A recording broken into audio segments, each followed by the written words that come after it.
Today at Investigate TV Plus, a common and inexpensive aerosol cleaning product holds a hidden high, and medical experts fear it's gaining traction with teens. When they inhale these chemicals and the gas, it'll actually replace the oxygen within their lungs. We take an in-depth look at the potentially lethal side effects, the push for accountability, plus it is something that we will never, ever get out of our heads. We don't have children to bury them. a mother and father open up about their own personal tragedy to serve as a wake-up call for other families. Then, pills, gummies, and drink mixes sold legally in gas stations and marketed as natural could hide a potentially harmful side effect. I was using, but I didn't even want to anymore. We hear from a man struggling with addiction, examine the dangers of taking the substance, and efforts to restrict its sale. And on a cold winter's day, a Michigan man is inspired to warm up a family's life and provide them with a solution to get a peaceful night's rest. In-depth stories that inform and inspire. You're watching Investigate TV Plus.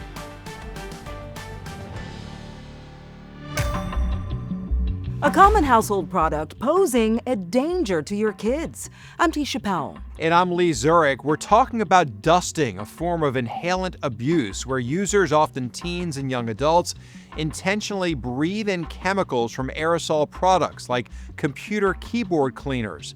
Dusting, a type of huffing, has been around for decades, but now there's concern social media and a lack of awareness about the risks could cause a resurgence among young people. Reporter Heather Graff shares one family's plea, plus the fight for restrictions on where and how these products are sold.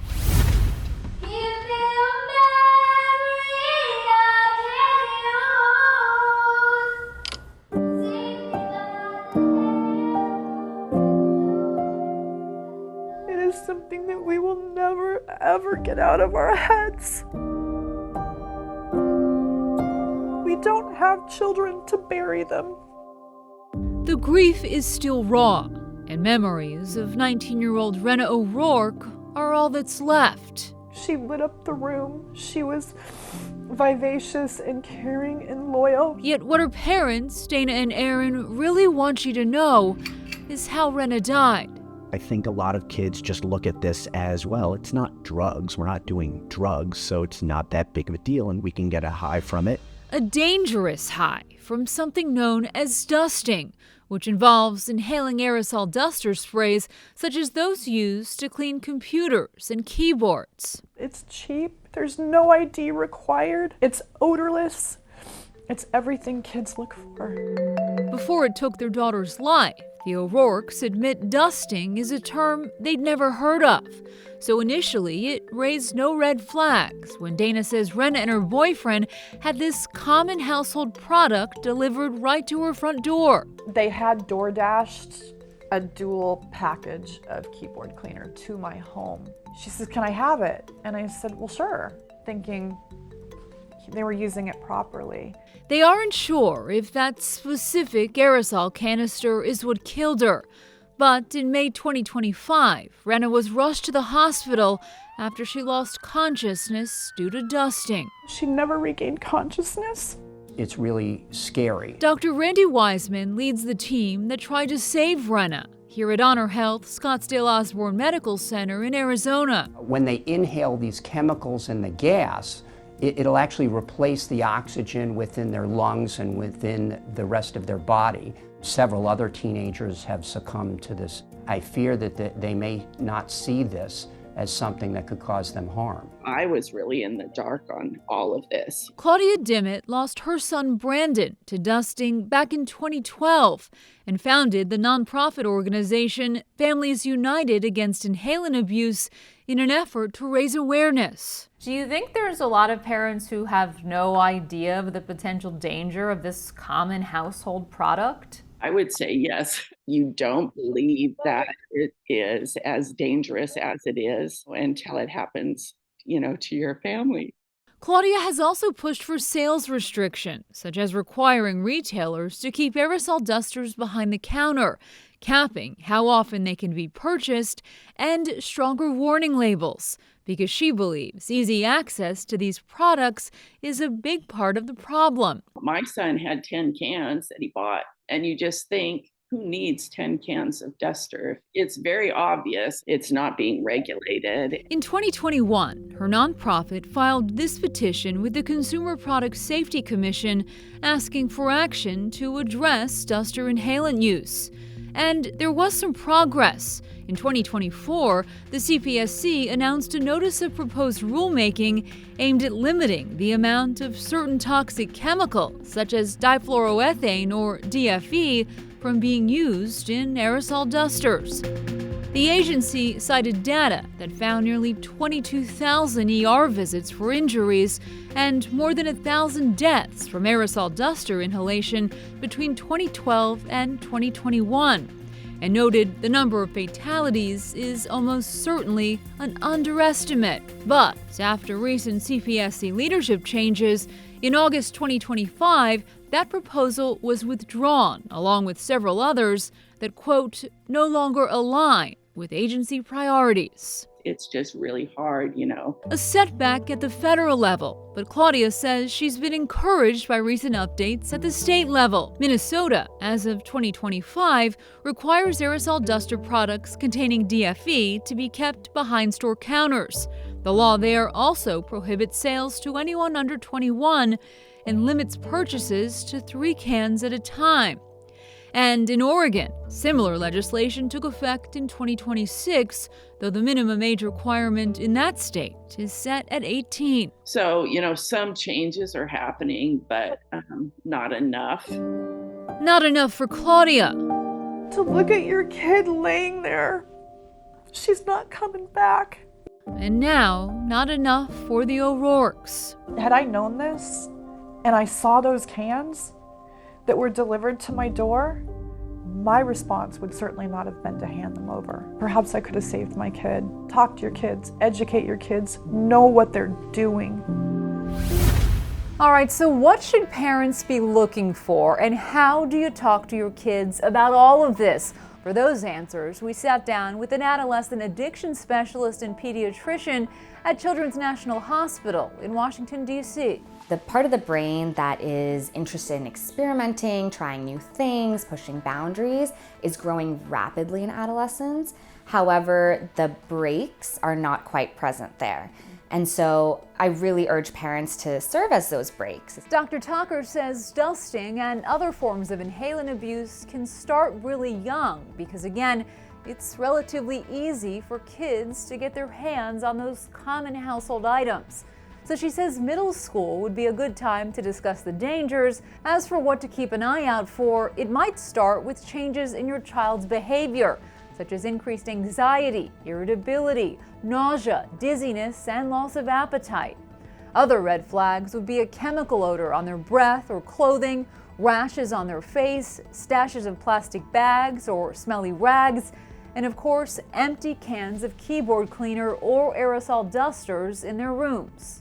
If they notice any of that, that would be an urgent concern, and to bring that to their pediatrician or a healthcare professional, because even the first time use can be deadly.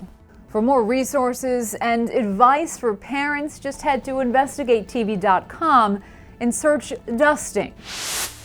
We also reached out to the Household and Consumer Products Association, or the HCPA, a trade group representing companies that make and sell cleaning products. In a statement, the organization said no one wants to see products misused in a way that leads to harm, but added that consumer education about the dangers will have a more significant impact than a product ban. When the Consumer Product Safety Commission previously considered a rulemaking on this, the HCPA said it recommended regulations modeled after Minnesota's law, which imposes age and quantity restrictions along with behind-the-counter storage and retail outlets. Still ahead, a product marketed as natural promises to ease pain and anxiety, but It's like the most depressing thing I've ever experienced. we take an in-depth look at a substance sold legally in gas stations and convenience stores and why the Food and Drug Administration is sounding the alarm. Then later, it may remind you of a plot from a medical drama. I can't sit at this point.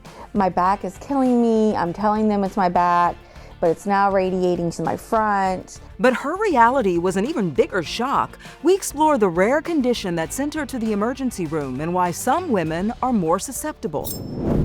Our in-depth coverage continues. You can get connected to Investigate TV Plus on all social media platforms.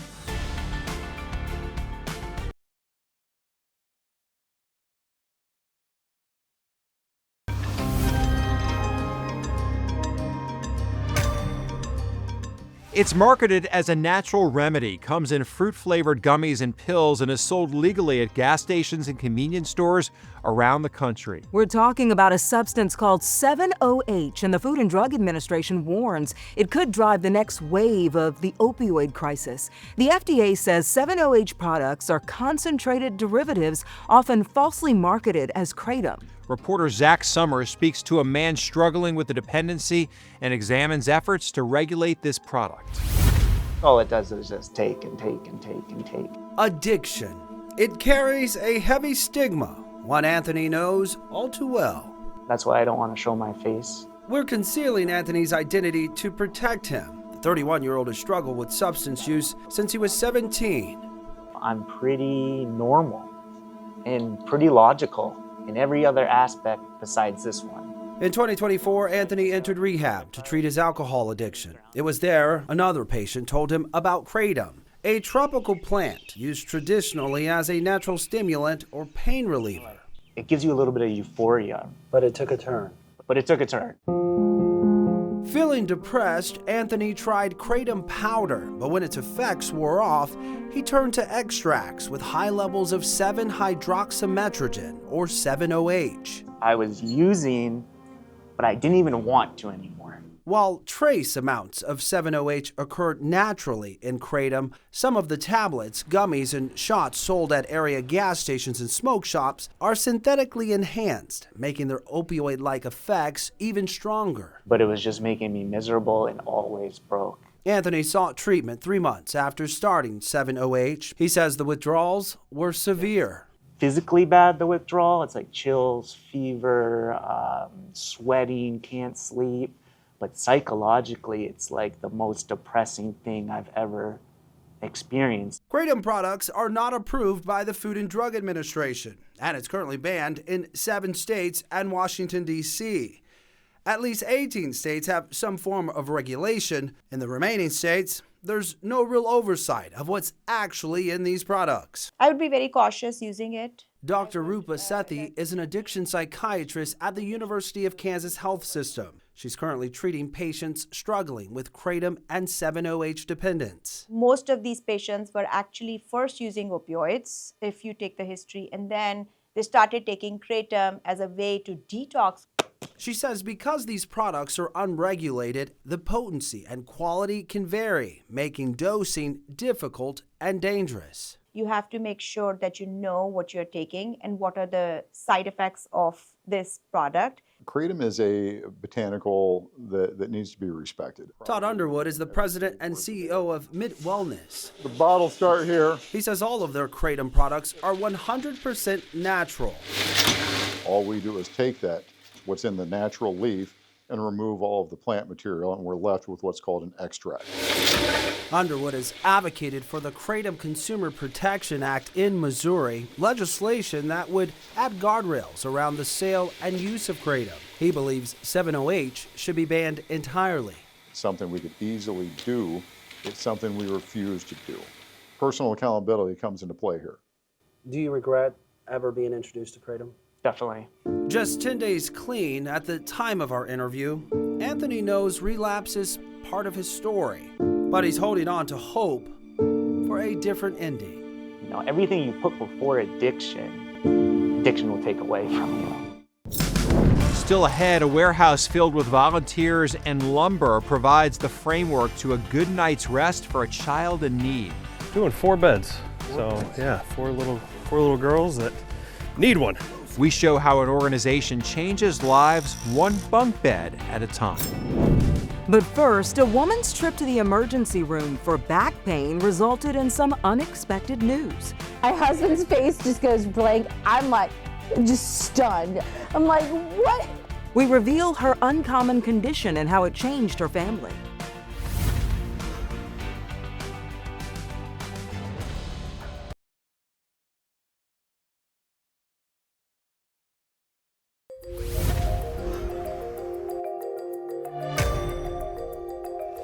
With not so pleasant symptoms like morning sickness and weight gain for women who've had children, it may seem impossible to believe someone can be pregnant and not know it. But it does happen. It does. The technical term for this is cryptic pregnancy, an uncommon condition with just 1 in 2,500 pregnancies going undetected until delivery.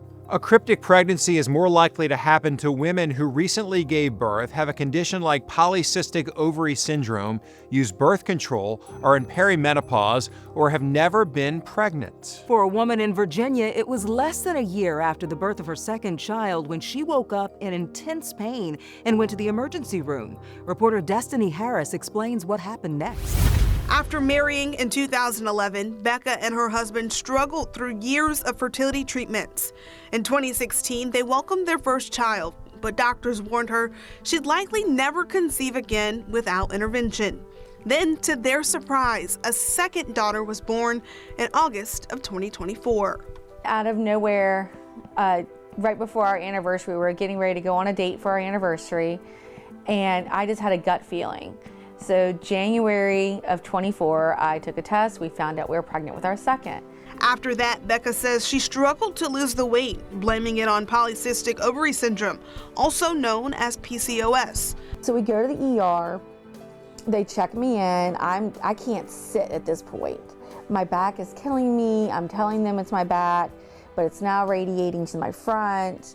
They're thinking kidney stones or a cyst. At the hospital, in the emergency room at Tri-Cities Hospital, she told the nurse that she felt like she needed to go to the bathroom. But what happened next left everyone stunned. And I hurry over and I go, oh my gosh, I'm so sorry if this is constipation. I feel like such a horrible person. Again, still apologizing.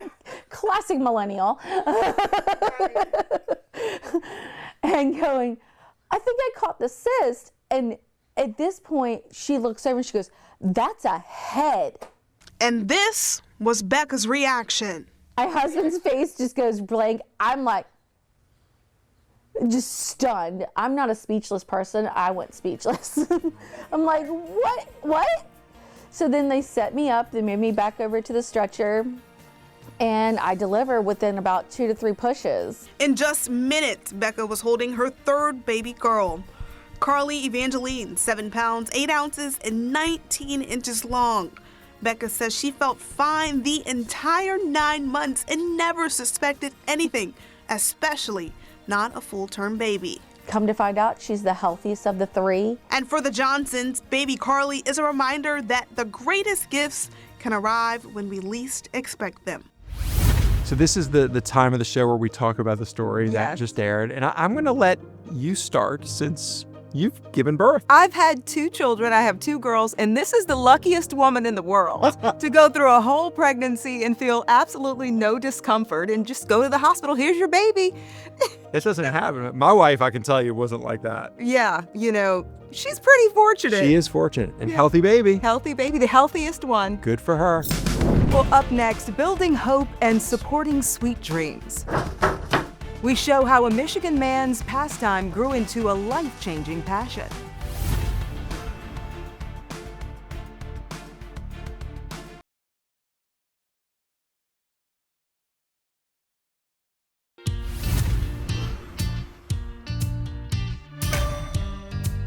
Imagine trying to do your homework on the floor, then drifting off in a sleeping bag or chair because you don't have a bed. For thousands of children across the U.S., this is a reality every night.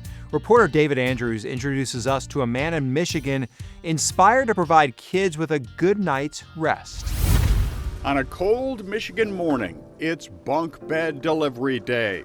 Always a good day. Jared Olson is about to warm up one family's life.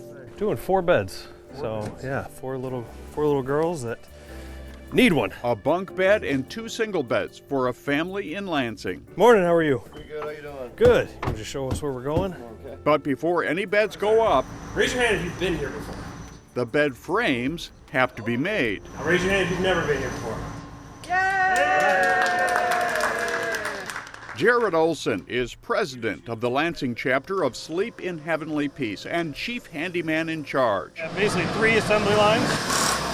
He helps dozens of volunteers turn raw lumber into all the parts needed to build bunk beds and single beds for kids who don't have one to call their own. It was something that I was doing because I had the time to do it to kind of help give back, and it turned into something a lot bigger than we ever thought it'd be. When he started volunteering, the need was overwhelming. The first year, we had a wait list of, I think, about 750 or 800 kids in the first year, and that's when myself and a good buddy of mine who I had roped in to help me started freaking out a little bit. Jared didn't step back, he stepped up to the challenge.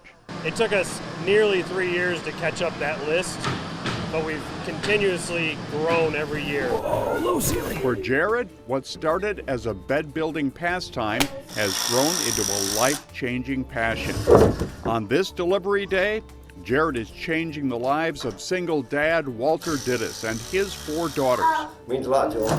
With the help of his daughter Ella, Once you give me the drill, I need 3 more of these bolts. Jared is piecing together pre-drilled lumber for a new way to slumber. These 4 girls, twin 3-year-olds, a 5- and 6-year-old, will soon have a chance to sleep in heavenly peace. I look back and say, personally affected X number of lives of kids. And that's it for us on Investigate TV Plus. I'm T. Chappelle. And I'm Lee Zurich. Thanks for watching.